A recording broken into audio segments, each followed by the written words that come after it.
Good morning. સૌ પ્રથમ તો દરેક વિદ્યાર્થીઓ જે ધોરણ 12 બોર્ડ પાસ કરીને જે કોલેજની અંદર જે સ્નાતક કક્ષાની અંદર તમે જે પ્રવેશ મેળવ્યો છો તે બદલ દરેક વિદ્યાર્થીઓને શુભકામના.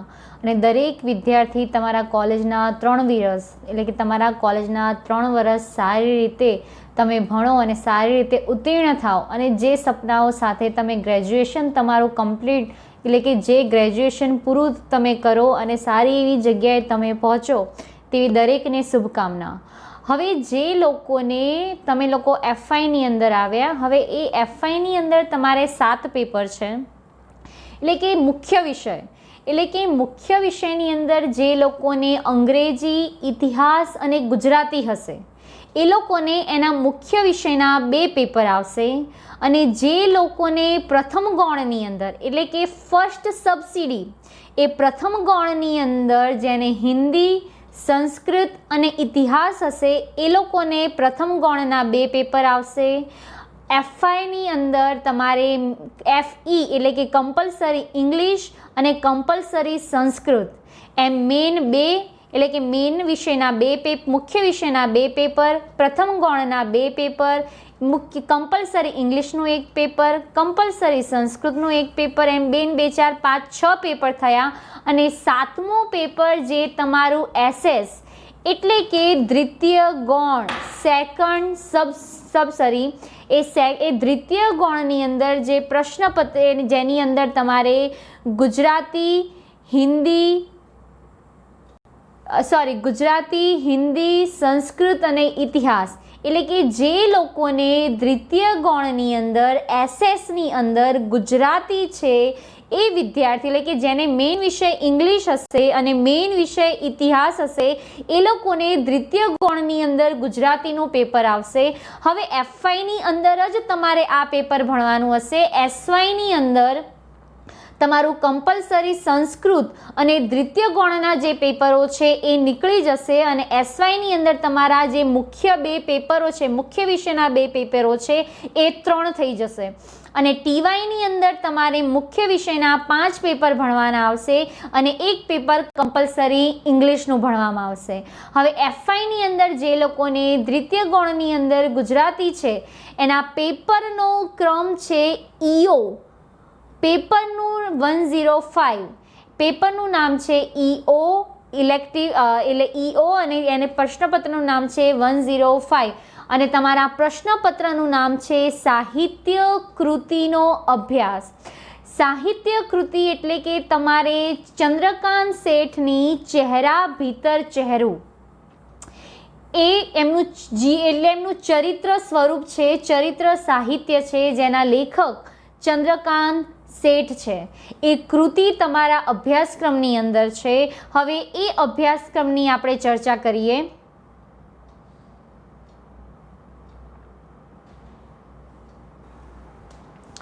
હવે આ છે ચંદ્રકાંત શેઠ.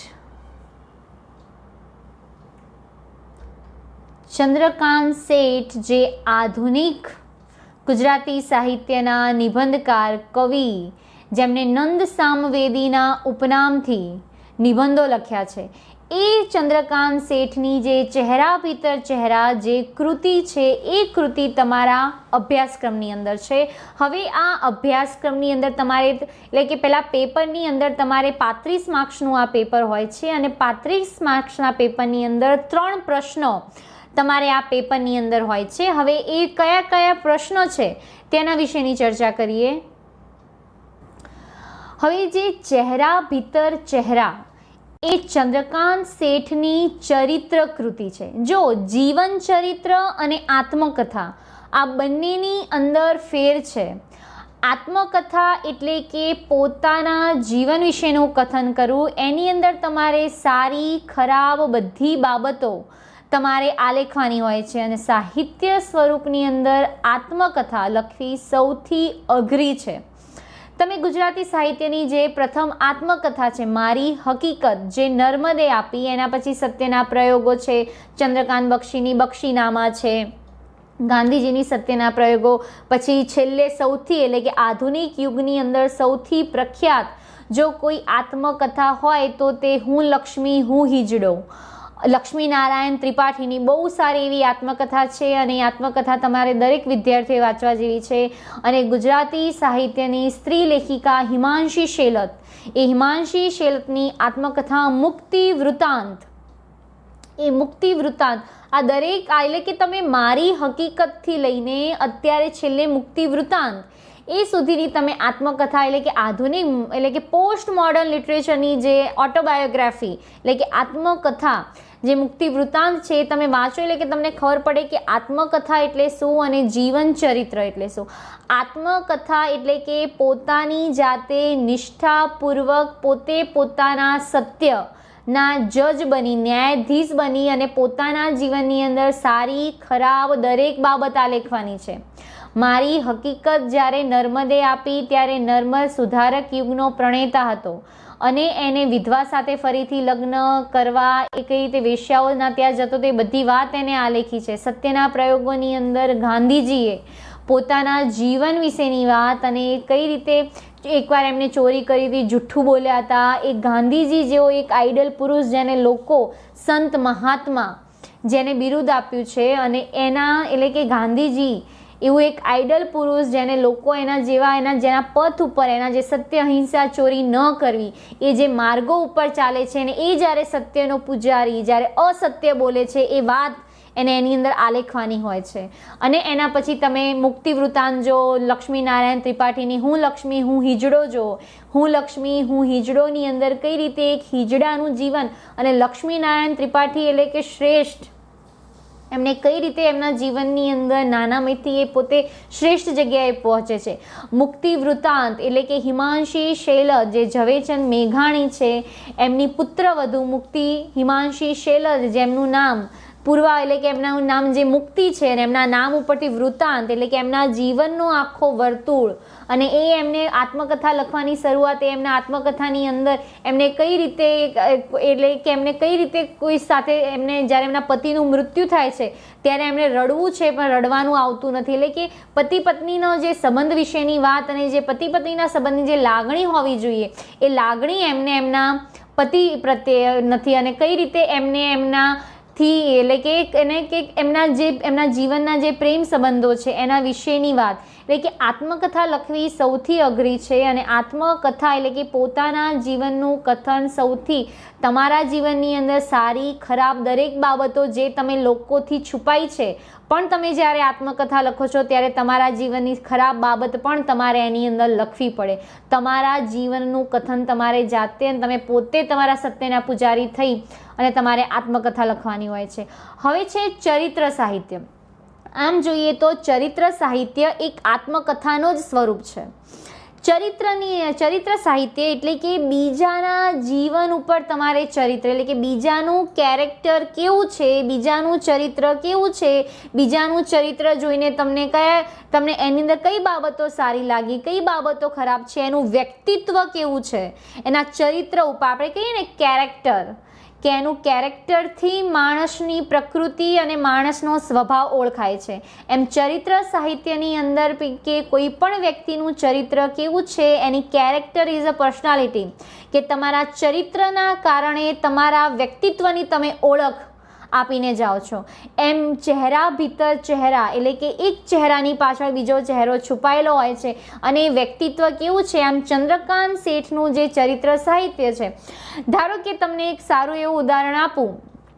તમારો આ સિલેબસ ચેન્જ થઈ ગયો. આની પહેલાં પણ તમારે ચરિત્ર સ્વરૂપ જ ભણવાનું હતું. એની અંદર જે માણસાઈના દીવા ઝવેરચંદ મેઘાણીએ જે રવિશંકર મહારાજ છે, રવિશંકર મહારાજના જીવન ઉપરથી એમને કેવા સારી જે પાટણની જે કોમ છે એ પાટણની કોમ જેને જે લોકો જેલમાં જઈને આવ્યા છે, જે લોકોએ ખરાબ કામ કર્યા છે એ લોકોને સુધારવાનું કામ એટલે કે એમના જીવનની અંદર કોઈ કેવું સારું એવું કામ કર્યું છે અને એને તમે એમનું ચરિત્ર કેવું છે અને રવિશંકર મહારાજનું ચરિત્ર આખું ઝવેરચંદ મેઘાણીએ આલેખ્યું છે. એમ ચહેરા ભીતર ચહેરાની અંદર તમારે જે એટલે કે જે ચરિત્ર કૃતિ છે એ ચરિત્ર કૃતિની અંદર મહાશુકભાઈ મેરાઈ, બચુ મિયા બેન્ડવાળા, શંકર મિસ્ત્રી, રૂપી ખવાસણ અને કાશીબા આ બધા પાત્રો છે અને આ બધા પાત્રોનું ચરિત્ર કેવું છે, કેરેક્ટર કેવું છે અને કઈ બાબત ચંદ્રકાંત શેઠને તેમની અંદર આકર્ષી અને એ બાબત ચંદ્રકાંત શેઠે એની અંદર આલેખી છે. ધારો કે તમને ચરિત્ર વિશે ઉત્તમ ધારો કે નરસિંહ મહેતાનું કુંવરબાઈનું મામેરું છે, બરાબર. હવે નરસિંહ મહેતાએ કુંવરબાઈ નામનું મામેરું લખ્યું તો નરસિંહ મહેતાના જીવનની અંદર કુંવરબાઈ નામની છોકરી હશે. કુંવરબાઈને આ રીતે શ્રીમંત વિધિના પ્રસંગે મામેરાનો પ્રસંગ આવ્યો અને કઈ રીતે એની સાસુને વડ સાસુને બધા એને કટાક્ષ રીતે એને એક આખી યાદી બનાવે છે અને પછી એની વડ સાસુ એમ કે તારો બાપ આટલી બધી પહેરામણી નહીં લાવે તો કશું નહીં, તારા બાપને કહે છે કે 2 પથ્થર લઈને આવે. અને પછી નરસિંહ તો પોતે કૃષ્ણનો ભક્ત હોય છે અને કૃષ્ણને ભક્ત અને પછી એ ભક્તની વાણી સાંભળી અને કૃષ્ણ અને લક્ષ્મીજી જે શેઠ શેઠાણીનું રૂપ લઈને આખું કુંવરબાઈનું મામેરું કરવા આવે છે અને છેલ્લે એની વડ સાસુએ જે 2 પથ્થર માંગ્યા હતા એ 2 પથ્થરની જગ્યાએ આખા 2 સોનાના પથ્થર પણ આપે છે. આ નરસિંહના જીવનનો મહત્વનો પ્રસંગ છે. નરસિંહનો જે એના ભગવાન પ્રત્યેનો જે એનો ભક્તિભાવ છે, જે એના ભગવાન પ્રત્યેની શ્રદ્ધા છે, એ વાતને આલેખી એ વાતને હાઇલાઇટ એટલે કે આલેખન કરવામાં આવી છે. હવે એ જ નરસિંહના જીવન ઉપરથી લઈને પ્રેમાનંદે પણ કુંવરબાઈનું મામેરું નામનું આખ્યાન આપ્યું છે ને. એ રીતે ચરિત્ર સાહિત્ય એટલે કે કોઈ બીજું એક વ્યક્તિત્વનું ચરિત્ર જે તમને સારું લાગે છે, જે એના ચરિત્રમાંથી જેના કેરેક્ટરમાંથી તમારે કશું શીખવાનું છે એને ચરિત્ર સાહિત્ય કહેવામાં આવે છે. એમ ચહેરા ભીતર ચહેરાની અંદર ચંદ્રકાંત શેઠે 10 પાત્ર લીધા છે અને 10 પાત્રોના ચરિત્રનું એમને વર્ણન કર્યું છે. એમાંના જે પહેલા છે મહાશુકભાઈ મેરાઈ, બચુમિયા બેન્ડવાળા, શંકર મિસ્ત્રી, રૂપીખ વાસણ અને કાશીબા. એના પછીના જે 5 બીજા જે પાત્રો છે એમાંનું છે વસુધા, મંગલા, શંકરલાલ સ્ટુડિયો, વિનુભાઈ વિલાયતી અને બબલદાસ. આ બધા પાત્રોનું ચરિત્ર એટલે કે કેરેક્ટર કેવું છે અને એ ચરિત્રની અંદર ચંદ્રકાંત શેઠને કઈ બાબત સારી લાગી, આમ 10 પાત્રો અને 10 પાત્રોનું વ્યક્તિત્વ, 10 પાત્રનું ચરિત્ર કેવું છે તેના વિશેની વાત ચંદ્રકાંત શેઠે આ ચરિત્ર સ્વરૂપની અંદર કરી છે. હવે આપણે આના એકમોની ચર્ચા કરીએ. પેપરની અંદર એકમ નંબર 1, જો તમારે કોલેજની અંદર છે ને એક બાબત ઘણી સારી છે કે તમારે દરેક પ્રશ્ન ઓપ્શનમાં પૂછાય છે. એટલે કે 2 પ્રશ્ન આપેલા હોય, 2માંથી તમને જે આવડતો હોય એ પ્રશ્ન તમારે લખવાનો. એમાં એકમ નંબર 1ની તમારે આ પેપર છે ને 35 માર્ક્સનું પૂછાય છે. હવે આ એકમ નંબર 1ની અંદર તમારે 2 પ્રશ્ન છે. 2 પ્રશ્નોમાંથી જે પ્રશ્ન તમને આવડતો હોય એ પ્રશ્ન તમે લખી શકો. હવે એમાંનો પહેલો પ્રશ્ન છે કે ગુજરાતી નિબંધ સ્વરૂપ અને લક્ષણો. એટલે કે ગુજરાતી ભાષાની અંદર નિબંધ કોને કહેવાય, કયા લક્ષણોના આધારે તમે એને નિબંધ કહો છો, એના લક્ષણો કયા, એના વિશેની વાત આ પ્રશ્નની અંદર છે. હવે એની અથવાની અંદર બીજો પ્રશ્ન છે કે ગુજરાતી વ્યક્તિત્વ રેખાચિત્ર ક્ષેત્રે નીચેના સર્જકોનું પ્રદાન જણાવો. એટલે કે રઘુવીર ચૌધરી, જોસેફ મેકવાન, ચંદ્રકાંત શેઠ, વિનોદ ભટ્ટ, અશોક દવે, મણિલાલ પટેલ અને ભગીરથ બ્રહ્મભટ્ટ. આટલા જે 5 એટલે કે આટલા જે 7 સર્જકો છે એ 7 સર્જકોએ કયા જીવન ચરિત્ર, કયા રેખાચિત્રો આપ્યા છે તેના વિશેની વાત તમારે આ પ્રશ્નની અંદર કરવાની હશે. પહેલો પ્રશ્ન અને પહેલા પ્રશ્નની અથવાની અંદર એટલે કે તમે પહેલાં તો ક્યાં તો નિબંધનું સ્વરૂપ અને એના લક્ષણોની ચર્ચા કરો અને એના અથવાની અંદર રઘુવીર ચૌધરીએ કયા રેખાચિત્રો આપ્યા છે. જોસેફ મેકવાને, રઘુવીર ચૌધરી એટલે કે આધુનિક યુગના કવિ અને જેમને અમૃતા નવલકથા માટે 2016ની અંદર જ્ઞાનપીઠ એવોર્ડ મળ્યો હતો. જોસેફ મેકવાન જેમની આંગળિયાત નવલકથા, ચંદ્રકાંત શેઠ જેની કૃતિ તમારે ભણવાની અંદર જ છે, વિનોદ ભટ્ટ એક હાસ્ય, અશોક દવે, મણિલાલ પટેલ, ભગીરથ બ્રહ્મભટ્ટ. આ બધા સર્જકો અનુઆધુનિક યુગના છે અને અનુઆધુનિક યુગના સર્જકોએ કયા રેખાચિત્ર એટલે કે જીવન ચરિત્રના સ્વરૂપને લઈને કઈ કૃતિનું સર્જન કર્યું છે, તેમના એ કૃતિનું કથાવસ્તુ, તેના વિશેની વાત આ પ્રશ્નની અંદર હશે। હવે આ એકમ નંબર 1ની અંદર તમારે 2 પ્રશ્ન છે, 2 પ્રશ્નમાંથી કોઈ પણ એક પ્રશ્ન તમારે પરીક્ષા એટલે 2 આપેલા હશે અને 2માંથી કોઈ પણ એક પ્રશ્ન તમારે પરીક્ષાની અંદર લખવાનો હશે। હવે એકમ નંબર 2, તો એકમ નંબર 2ની અંદર છે તમારે એકમ નંબર 2ની અંદર તમારે 3 પ્રશ્ન છે। સર્જકનું જીવન, સર્જકનું જીવન એટલે કે ચંદ્રકાંત શેઠનું જીવન કવન। ચંદ્રકાંત શેઠનો જન્મ ક્યાં થયો, ક્યારે થયો, કઈ જગ્યાએ થયો, એમનું શિક્ષણ શું છે, એમના કુટુંબ વિશેની માહિતી, એમને કયું કયું સાહિત્ય સર્જન કર્યું તેના વિશેની માહિતી આ પ્રશ્નની અંદર હશે। બીજો પ્રશ્ન છે કે સર્જક વ્યક્તિત્વને ઘડનારા પરિબળો, એટલે કે કોઈ પણ લેખક જ્યારે સાહિત્યનું સર્જન કરે છે ત્યારે કયા પરિબળોના કારણે એને સાહિત્યનું સર્જન કર્યું। તમે બધા અહીંયા કોલેજ 12મું ધોરણ પાસ કરી અને કોલેજ કક્ષાના અભ્યાસની અંદર આવ્યા છો, તો તમારા બધાનું કોઈ તો ધ્યેય હશે ને કે તમે ગ્રેજ્યુએશન થઈને આ નોકરી કે આ કશું મેળવવા માંગો છો। એટલે કે તમારે જે નોકરી તરફ તમે લેવા માંગો એ બધા પરિબળો છે, આ પરિબળોમાંથી તમારે પસાર થવાનું છે। એમ ચંદ્રકાંત શેઠે જ્યારે સાહિત્યનું સર્જન કર્યું ત્યારે એમને કયા પરિબળોના આધારે એ સાહિત્ય તરફ આકર્ષાયા અને એમને સાહિત્યનું શ્રેષ્ઠ એવું સાહિત્ય આપણને ગુજરાતી સાહિત્યની અંદર પ્રાપ્ત થાય છે। આમ સર્જકના સાહિત્ય વ્યક્તિત્વને ઘડનારા પરિબળોની અંદર કયા કયા કારણો જવાબદાર છે તેની ચર્ચા આ પ્રશ્નની અંદર હશે। અને ત્રીજો પ્રશ્ન છે કે સર્જકનું સમગ્ર સાહિત્ય પ્રદાન। સર્જકનું સમગ્ર સાહિત્ય પ્રદાન એટલે કે ચંદ્રકાંત શેઠે ચહેરા ભીતર ચહેરા ફક્ત એક જીવન ચરિત્ર એમનું નથી આપ્યું, એમણે નિબંધ નંદ સામવેદીના ઉપનામથી એમને જે નિબંધો આપ્યા છે, એમને જે નવલકથાઓ છે, એટલે કે ચહેરા સિવાય એમણે બીજી કયા કયા સાહિત્ય સ્વરૂપોને લઈને ગુજરાતી સાહિત્યની અંદર સર્જન કર્યું છે, એટલે કે એમના સમગ્ર સાહિત્ય સર્જનનો પરિચય આ પ્રશ્નની અંદર હશે। આમ એકમ નંબર 2ની અંદર 3 પ્રશ્નો આપેલા હશે અને 3 પ્રશ્નોમાંથી તમારે કોઈ પણ એક પ્રશ્ન એટલે કે 3માંથી કોઈ પણ 2 પ્રશ્નો પૂછાશે અને 2 પ્રશ્નોમાંથી કોઈ પણ એક પ્રશ્ન તમારે પરીક્ષાની અંદર લખવાનો રહેશે।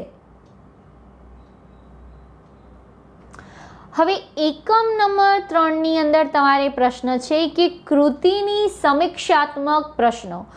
કૃતિની જો તમારે આ પેપર 35 માર્ક્સનું પૂછાય છે, એની અંદર 3 પ્રશ્નો હોય છે, એમાંનો ત્રીજો પ્રશ્ન કે કૃતિની સમીક્ષાત્મક પ્રશ્ન। કૃતિની સમીક્ષાત્મક પ્રશ્ન એટલે કે જે ચહેરા ભીતર ચહેરા જે જીવ જે રેખાચિત્ર છે ચંદ્રકાંત શેઠનું, જેની અંદર 10 પાત્રોનું ચરિત્ર, 10 પાત્રો કેવા છે, કઈ સારી બાબતો છે, કઈ ખરાબ બાબતો છે અને એ પાત્રોમાંથી તમારે શું શીખવા જેવું છે તેના વિશેની વાત આ પ્રશ્નની અંદર હશે કે કૃતિને કેન્દ્રમાં રાખીને તમારે આ પ્રશ્ન એટલે કે આ પ્રશ્ન તમારે પહેલાં તો એક જનરલ પ્રશ્ન હશે કે ચહેરા ભીતર ચહેરા કૃતિનું સમગ્ર લક્ષી મૂલ્યાંકન કરો। એટલે કે જે ચહેરા ભીતર ચહેરા કૃતિ છે એ ચહેરા ભીતર ચહેરા કૃતિનું કથાવસ્તુ, એનું રસ નિરૂપણ કયું છે, પાત્રાલેખન સમસ્યા કઈ છે, અથવા તો એ અનુઆધુનિક યુગની અંદર છે તો અનુઆધુનિક યુગના ઘડના પરિબળો એ સમસ્યાનું જો કોઈ પણ સાહિત્ય હોય એ સાહિત્ય જે તે સમયને લોક સંસ્કૃતિનું પ્રતિબિંબ જોવા મળે છે। એટલે કે કોઈ પણ સાહિત્યની અંદર જે તે સમયની લોક સંસ્કૃતિનું પ્રતિબિંબ ચોક્કસ હોય છે। જેમ કે હું તમને એક સારું એવું ઉદાહરણ આપું કે તમને હાલ કોઈ બ્લેક એન્ડ વ્હાઇટ પિક્ચર બતાવવાનું કહે તો તમે લોકો જોવાના? કેમ કે અત્યારના જમાનામાં લોકોને બ્લેક એન્ડ વ્હાઇટ પિક્ચર ગમતું નથી, લોકોને કેવું ગમે છે કલરિંગ પિક્ચર, માટે લોકો જો કેવો પિક્ચર જોવાનું પસંદ કરવાના colouring picture, black and white picture જોવાનું કોઈ પસંદ નહીં કરે। એટલે કે કોઈ પણ સર્જક પોતે નવલકથા લખતો હોય, નાટક લખતો હોય, નિબંધ લખતો હોય કે ચરિત્ર સાહિત્ય લખતો હોય, એ ચરિત્ર સાહિત્યની અંદર જે તે લોક સમાજનું પ્રતિબિંબ, જે તે લોક સંસ્કૃતિનું પ્રતિબિંબ ચોક્કસ જોવા મળે છે। એના કારણે આપણને ઇતિહાસની પણ એવી સારી એવી માહિતી મળે છે કે એ સમયગાળાના સર્જકો હોય કે એ સમયગાળાના લોકો કેવા વિચારો, કેવી ભાષા, કેવી વેશભૂષા, કેવો પહેરવેશ એના વિશેની વાત મળે છે। હવે આ જનરલ પ્રશ્નની અથવાની અંદર તમારે 4 ટૂંક નોંધ આપેલી હશે અને 4 ટૂંક નોંધમાંથી કોઈ પણ 2 ટૂંક નોંધ લખવાની, એટલે કાં તો તમે જનરલ પ્રશ્ન લખો અથવા તો એની અંદર જે 2 ટૂંક નોંધ આપેલી છે 4માંથી કોઈ પણ 2 ટૂંક નોંધ અથવા તો કોઈ પણ એક ટૂંક નોંધ તમારે લખવાની હોય છે। હવે જે 4 ટૂંક નોંધો છે એ આ પ્રશ્નમાંથી જ નીકળશે, જેમ કે ચહેરા ભીતર ચહેરા કૃતિનું અથવા ચહેરા ભીતર ચહેરા જીવન ચરિત્રનું કથાવસ્તુ જણાવો, ચહેરા ભીતર ચહેરા કૃતિના જે સ્ત્રી પાત્રો છે તેના વિશેની ચર્ચા કરો, ચહેરા ભીતર ચહેરા કૃતિના પુરુષ પાત્ર અથવા તો ચહેરા ભીતર ચહેરા કૃતિની અંદર કયા સમાજનું નિરૂપણ થયેલું છે, ચહેરા ભીતર ચહેરા કૃતિનું કથાવસ્તુ। આમ જે તમારી કૃતિ છે, જે કૃતિની અંદર 10 પાત્રોના ચરિત્ર, 10 પાત્રોનું ચારિત્ર કેવું છે તેના વિશેની વાત ચંદ્રકાંત શેઠે કરી છે, એ જ વાત તમારે આની અંદર આલેખવાની છે। આમ જે લોકોને ગુજરાતીની અંદર દ્વિતીય ગૌણની અંદર ગુજરાતી વિષય છે, એટલે કે SS ઈઓ એ પ્રશ્નપત્રનો ક્રમ છે 105 અને પ્રશ્નપત્રનું નામ છે કે સાહિત્ય કૃતિનો અભ્યાસ। એમાં ચંદ્રકાંત શેઠ લેખક છે અને ચંદ્રકાંત શેઠની ચહેરા ભીતર ચહેરા કૃતિનો અભ્યાસ તમારા અભ્યાસક્રમની અંદર છે। આ પેપર 35 માર્ક્સનું પૂછાય છે અને આ પેપર ફક્ત તમારે FYની અંદર જ ભણવાનું છે, SY TYની અંદર આ પેપર આવશે નહીં, આ પેપર નીકળી જશે। હવે આ પેપરની અંદર મેં તમને જે સિલેબસ જે PPT ઉપર જોવાય છે એ સિલેબસ તમારે નોટની એટલે કે તમારે ચોપડાની અંદર લખી દેવો અને જ્યારે આપણે આ પ્રશ્નોની ચર્ચા કરશું, એટલે કે હવે પછીના વિડીયોની અંદર આપણે આ પ્રશ્નની ચર્ચા કરશું અને આ પ્રશ્નનો જે એકમ વાઇઝ આપણે ટોપિકની ચર્ચા કરશું અને પછી એ પ્રશ્નો તમારે નોટબુકની અંદર લખી દેવાના। અને આ પેપરને લઈને કોઈ પણ વિદ્યાર્થીને કંઈ પણ પ્રશ્ન હોય તો તે મારો સંપર્ક કરી શકે છે।